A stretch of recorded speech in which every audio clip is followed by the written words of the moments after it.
Imagine waking up every morning with a fire inside you, a fire that refuses to be ignored. A voice whispers in your soul, telling you there's more to your life than what meets the eye. You sense a purpose so big, so profound, it both excites and scares you.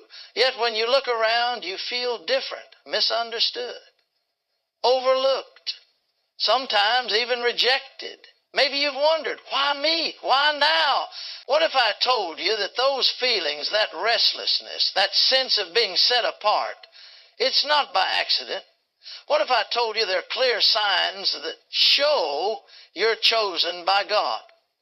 Not chosen because of your talent, your connections, or your background, but chosen because there's a divine plan written for your life. And the Creator Himself has set His eyes on you. This isn't a message of empty hope or wishful thinking. This is about recognizing the unmistakable evidence of God's hand moving in your story, even when you don't understand the full picture yet. Tonight I want to walk you through 7 powerful signs that prove you are not just anyone, you are chosen. And that truth will change everything. When you are chosen by God, one of the clearest signs is a deep, unsettling restlessness that refuses to leave you alone. It's not the kind of restlessness that comes from anxiety or impatience. It's not about being bored or easily distracted. It's something different. Something spiritual. It lives deep inside you, under the surface, behind your everyday life, and it follows you everywhere. You could be surrounded by people who are perfectly content doing the same thing day in and day out, and yet there's a part of you that simply cannot settle. You try to make it work. You try to play by the rules of the life you've been handed. You clock in, you smile, you do the job, you go through the motions. But the truth is, there's something gnawing at your soul. A quiet voice saying, there's more. There's something else. This kind of divine restlessness often shows up long before you even understand your purpose. It's not about knowing exactly where you're going. It's about knowing that you can't stay where you are. People around you may not get it. They might say you're ungrateful or too ambitious or even unstable. But what they don't see is the conversation happening between your soul and your Creator. This restlessness isn't born of ego, it's born of calling. It's God's way of shaking you awake from a life you were never meant to sleep through. Because when you're chosen, comfort becomes a cage. Familiarity starts to feel like confinement. What once brought you peace starts to feel like a prison, and you can't ignore it anymore. You begin to notice the cracks in the system. You start to see how easy it is for people to give up on their dreams and settle for survival. You start asking questions that other people don't ask, about meaning, about legacy, about truth. You feel emotions deeper and they linger longer. The things that once entertained you now seem hollow. The places that used to excite you begin to drain you. Even your wins don't satisfy you the way they used to. That's not depression, that's not confusion, that's a divine discontent. An indication that your life was meant for more than comfort or applause. And it's not just about success or status. Divine restlessness often has nothing to do with climbing a ladder or achieving a goal. It's more about alignment.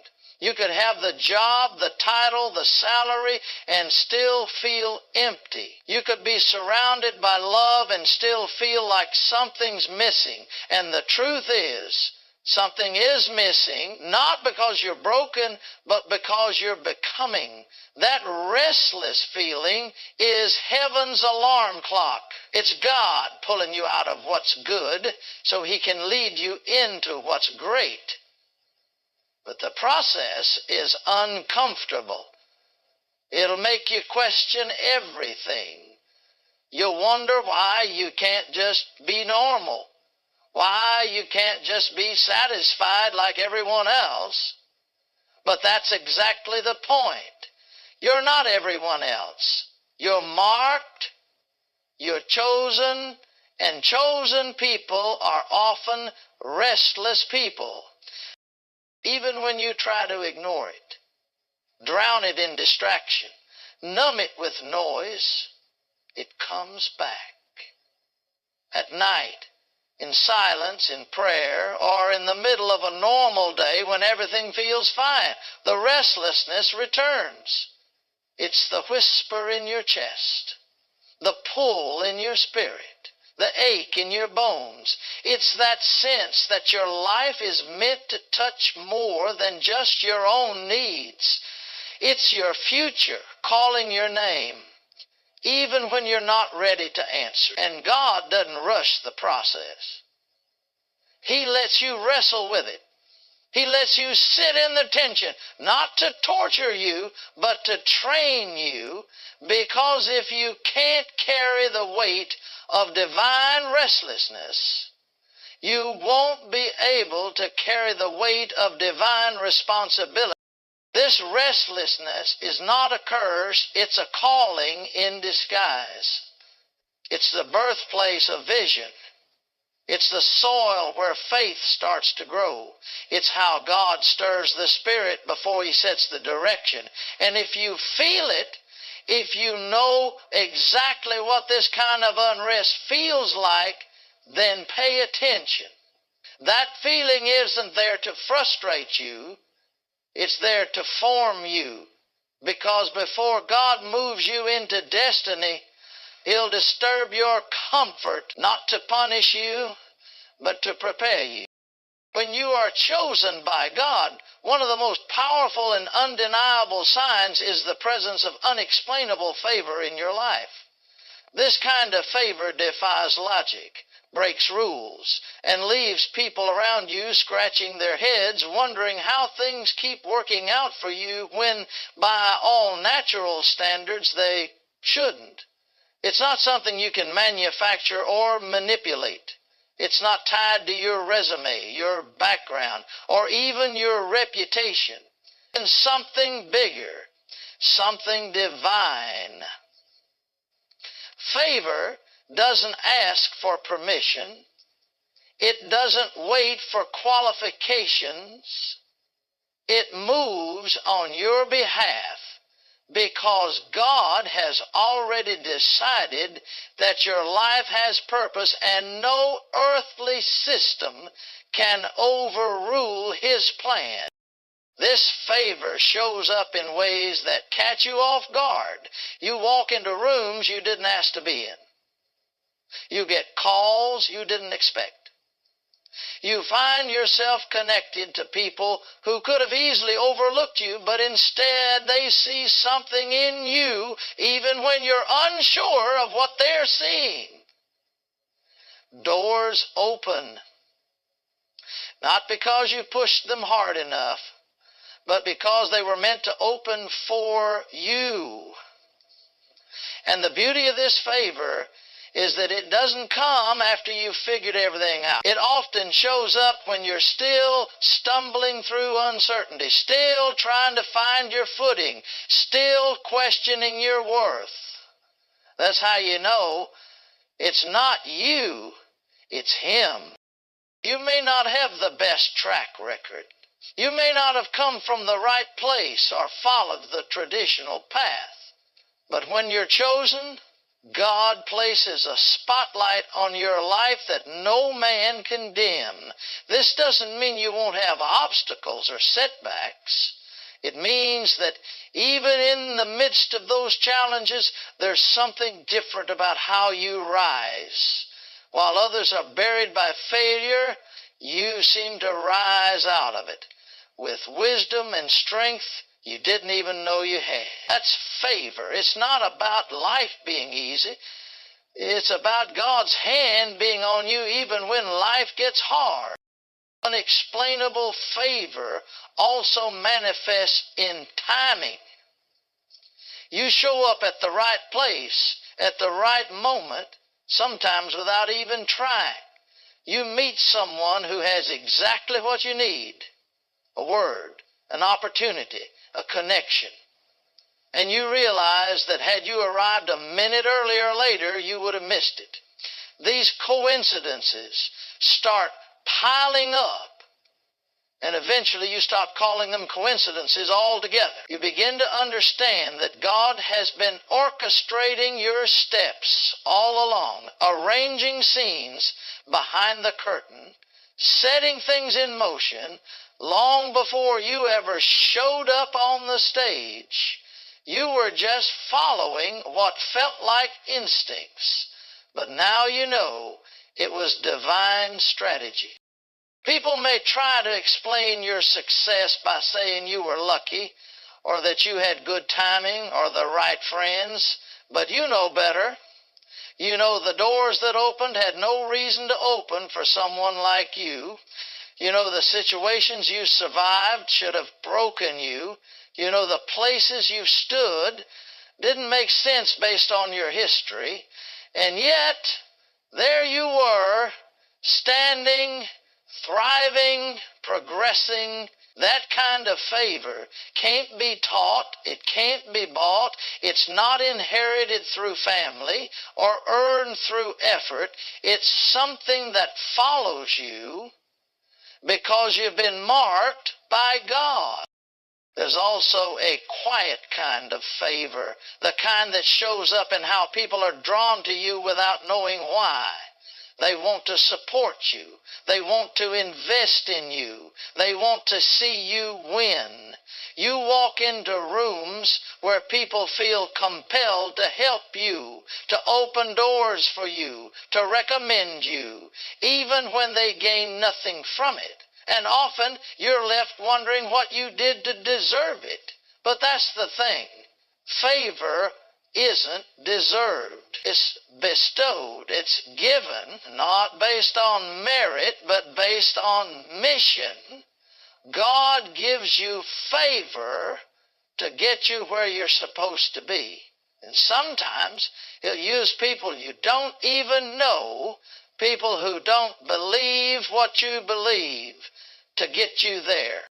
Favor doesn't mean your life is without resistance. In fact, sometimes favor invites opposition, because not everyone can handle the way God blesses the chosen. But even in the resistance, doors still open. Even in the delays, progress still comes, and even when you feel unprepared, you're still chosen for rooms you didn't plan to enter. That's when you realize God's favor isn't about fairness, it's about faithfulness. His, not yours. He's faithful to finish what He started in you. When you are chosen by God, something inside of you begins to shift in how you see the world and how you carry the weight of others. You don't just think about your own success or comfort anymore. You start to feel a deep, often heavy burden for people, sometimes people you don't even know, sometimes causes you can't explain, and sometimes wounds that aren't even yours. This isn't about charity or sympathy. It's spiritual. It's something placed in your heart that you didn't ask for, and no matter how much you try to ignore it, you can't. You begin to notice pain where others see normalcy. You hear what others tune out. You feel what others brush past. Your spirit becomes sensitive to injustice, suffering, and need in a way that feels overwhelming at times. This burden is not always loud. Sometimes it sits quietly inside of you. growing in silence while the world around you moves like everything's fine. You'll be in the middle of your day going about your business, and suddenly you're struck by the image of someone hurting, or the thought of a broken system, or the cries of people whose voices aren't being heard. It's not just awareness, it's ache. And it doesn't go away with time. In fact, it deepens. And the deeper it gets, the more it pulls you toward action. Not because you want recognition, but because you feel responsible. You feel called. Chosen people often wrestle with this burden because they don't always understand it at first. They wonder why certain things affect them so deeply. Why can't they just turn off the news and move on like everyone else? Why do they cry over things that don't personally impact their lives? Why are they drawn to broken places, lost people, and difficult situations? It's because their spirit is tuned to purpose. And when you're chosen, your heart is trained to break for what breaks God's heart. You start to see people not just through the lens of behavior, but through the lens of pain. You look at someone acting out, and instead of judging them, you wonder what happened to them. Instead of condemning, you start interceding. That's the shift. That's the burden. There's a cost to carrying this kind of burden. It makes you feel like you're carrying something too big for your own hands. You lose sleep. You spend time thinking about how to fix what you didn't break. You find yourself praying for people who may never know your name and crying over situations you can't fully explain. Sometimes you'll feel frustrated that you care so much, frustrated that the world seems so numb, frustrated that your heart feels heavy when you just want to feel normal. But that frustration is part of the assignment. It's what keeps you awake in a sleeping world. It's what keeps your hands open in a world that clings to selfishness. It's what separates calling from convenience. People might not understand you. They may call you too emotional, too intense, or too idealistic, but that's only because they can't feel what you feel. They haven't been assigned what you've been assigned. The burden of the chosen isn't a personality trait. It's a divine placement. It's a signal that your life isn't just for you. It's a tool in God's hand used to reach people that systems overlook and society forgets. Sometimes you'll want to run from this burden. You'll wish you could turn it off. You'll try to convince yourself that someone else can do it better, but every time you try to walk away, the burden finds you again. It shows up in conversations, in dreams, in prayers, in random encounters that leave you wondering if God is trying to tell you something. And He is. He's saying, I've chosen you to carry this not because you're strong, but because you're willing. You'll notice that your burden starts shaping your choices. The places you go, the people you connect with, the dreams you chase, all of it begins to center around that one thing you can't seem to shake. That passion that never fades, that ache that never sleeps. And while it may feel like a weight at times, what you'll realize is that it's also a compass. It points you toward purpose. It keeps you humble. It keeps you grounded. And more than anything, it keeps you connected to God. Because you know you can't carry this burden without Him. One of the most painful and revealing signs that you are chosen by God is rejection and isolation. It doesn't always make sense at the time. In fact, it rarely does. You might look around at people who seem to be doing everything right, who fit in perfectly, who are loved and celebrated without effort, and wonder why you feel like the outsider, why you never quite clicked, why the spaces that should have embraced you didn't. Rejection doesn't just hurt your feelings, it cuts into your identity. It makes you question what's wrong with you. But the truth is, the rejection wasn't because something was wrong. It was because something was sacred. Being chosen means being set apart, and being set apart often looks like being pushed aside. People don't always reject what's wrong. They often reject what they don't understand. When there's something different about you, when you carry a weight they don't recognize, when your spirit doesn't blend in with the crowd, people get uncomfortable. You may have been excluded from groups, left out of plans, or even betrayed by those you trusted most. And in those moments it felt personal, it felt like loss, but in reality it was protection. There were rooms your spirit didn't belong in. There were connections that couldn't go where God was taking you. There were relationships that would have distracted you from the deeper work He needed to do in you. The thing about isolation is that it doesn't always feel holy while it's happening. It feels lonely. You pray, and it feels like no one hears. You look for encouragement, and it doesn't come. You want someone to see you, to choose you, to believe in you, and instead it's silence. And yet, even in the silence, something is happening. God uses isolation not to punish the chosen, but to prepare them. He pulls you away from the noise so He can speak clearly. It removes the crutches so you can learn to stand.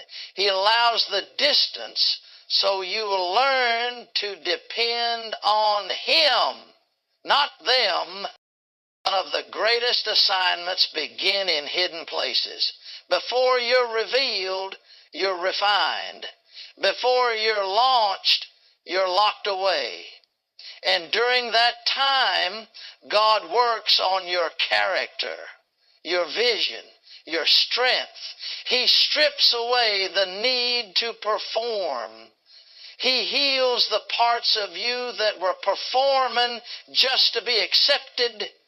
He lets you feel the weight of solitude so you'll know how to carry the weight of purpose later. You might not have known why they didn't invite you, why they didn't choose you, why they couldn't see what you had to offer, but God saw.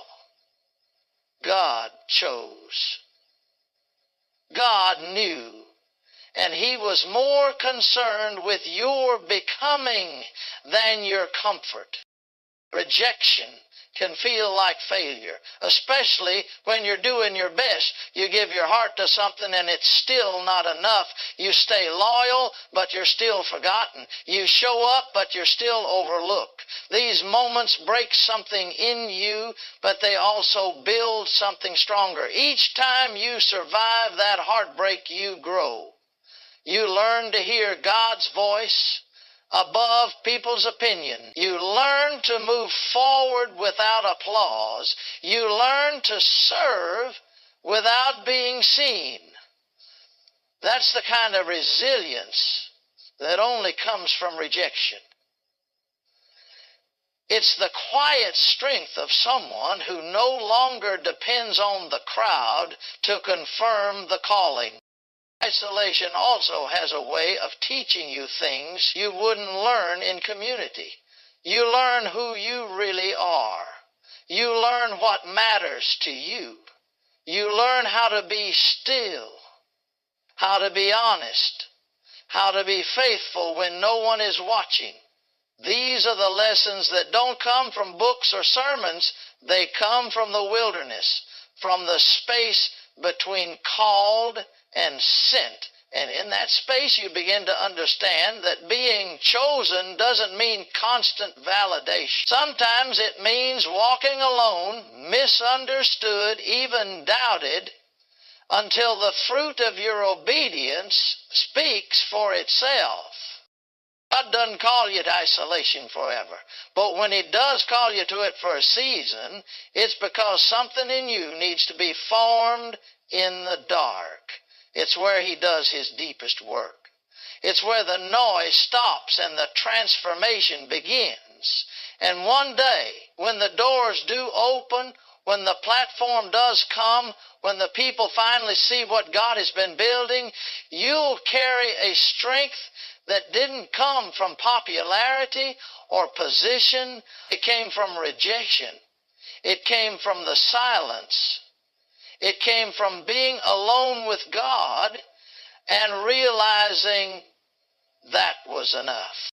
When you are chosen by God, one of the clearest signs is the presence of unshakable faith in the middle of crisis. It's not that you're immune to pain, fear, or doubt. It's not that everything goes smoothly for you.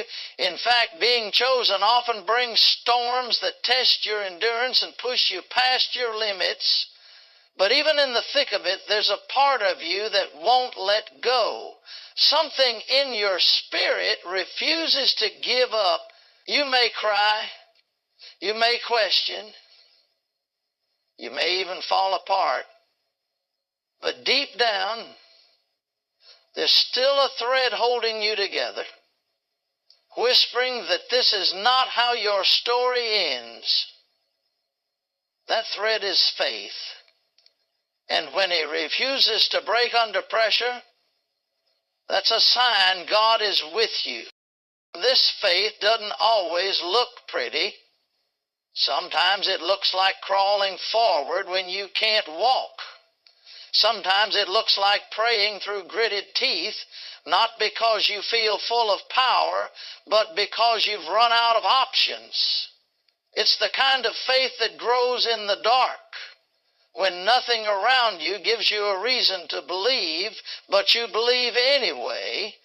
It's the moment when everything around you says it's over, but something inside you says it's not. That voice may be quiet, but it's steady.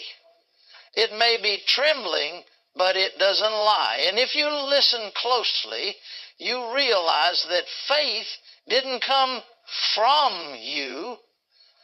It was planted by God Himself. Chosen people often go through more than most. Their path isn't always smooth. Their journey isn't always understood. They face loss, betrayal, disappointment, and delays that don't make sense. They cry over prayers that seem unanswered. They sit in rooms where no one notices them. They carry dreams that feel too heavy and walk through seasons that feel too long. But somehow, through all of it, they keep going. They may break down, but they get back up. They may feel weak, but they don't quit. That's not just personality, that's divine endurance. That's God carrying you when you can't carry yourself. What makes this faith unshakable isn't that it never doubts, it's that it survives doubt. It's the ability to ask why and still say, I trust you. It's not blind optimism. It's not ignoring reality.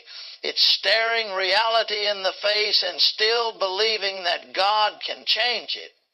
It's the tension of feeling forgotten while still choosing to pray. It's holding on to a promise even when the promise feels distant. This is the kind of faith that builds over time in private places when no one is watching and no one is cheering, and it becomes a shield around your spirit that keeps you standing long after others would have fallen. People may look at your life and wonder how you haven't lost your mind. They see the losses, the delays, the setbacks, and they assume you must be numb or naive. But what they don't see is the fight it took for you to still believe. They don't see the nights you wrestled with God, the days you had to choose hope on purpose. They don't understand that the very fact you're still here, still believing, still moving forward, that alone is the proof that God hasn't let you go. He's kept your faith alive even when your strength ran out. Sometimes you don't even notice this faith until you look back. In the middle of the storm, you're just trying to survive, but then you get through it and realize that something held you together. Something made you keep showing up. Something carried you when logic said you should have collapsed. And then it hits you. God didn't just allow the crisis. He used it. He used it to show you what He planted in you. He used it to reveal a level of trust you didn't know you had. He used it to prove that faith is not based on circumstances. It's based on relationship. There's a weight that comes with being chosen, but there's also a grace. And that grace shows up in the worst of times, reminding you that you're not alone. It gives you strength you can't explain, peace you can't earn, and hope that outlasts every failure. You may not have it all figured out, but you have what matters. You have a belief that doesn't break when the world does. That kind of faith isn't built overnight. It's forged in fire. And the fact that it still lives in you is evidence that you were chosen for something greater. When you are chosen by God, your life becomes marked by moments that don't fit the natural order of things, divine encounters that break into your routine and leave a lasting impact on your soul. These aren't always loud, dramatic moments. Sometimes they come quietly, unexpectedly, but they pierce deeper than anything else ever could. You could be sitting alone, driving in your car, walking through a hallway, and suddenly you feel something shift in the atmosphere. A word, a vision, a presence, something you didn't create and couldn't control. You know something holy just happened, even if you can't explain it to anyone else. Chosen people often experience these encounters early in life, before they even understand what they mean. They might have dreams that feel too vivid to be just dreams. They might hear words that repeat in their spirit and won't leave them alone. They might receive messages from unexpected people, people who don't even know their story yet speak into it with eerie accuracy. These moments don't just stand out because they're strange or powerful. They stand out because they awaken something in you. They make you feel seen. They make you feel known. They don't flatter your ego. They reach your spirit. There's a moment in a divine encounter when time feels suspended. The distractions fall away, and everything narrows down to that single moment between you and God. It may only last a few seconds, but it marks you. You can't go back to who you were before it. It doesn't matter where you are in your faith journey, something inside you shifts. You begin to walk through life differently, even if you don't fully understand what happened. The questions get louder, the hunger for more gets stronger, and you start to realize that your life has a weight to it that can't be ignored. What makes these encounters significant is that they don't rely on your effort or your preparation. They come when you least expect them, often when you feel least qualified. They show up in moments of deep need or silence, as if to remind you that God sees you when no one else does. Sometimes they happen during prayer or worship. Sometimes they happen during a breakdown or in the middle of ordinary life. But when they come, they remind you that your story is not random. They remind you that heaven is paying attention. There's something unsettling about being chosen, and these prophetic moments are part of that journey. They don't always answer your questions. Sometimes they raise new ones, but they plant a seed in you, a knowing that won't go away. You could try to return to your old patterns or blend in with the crowd, but these moments make that impossible. The encounter leaves a residue on your spirit. You carry it with you. You hear things differently. You see things with more clarity. You discern things you used to ignore.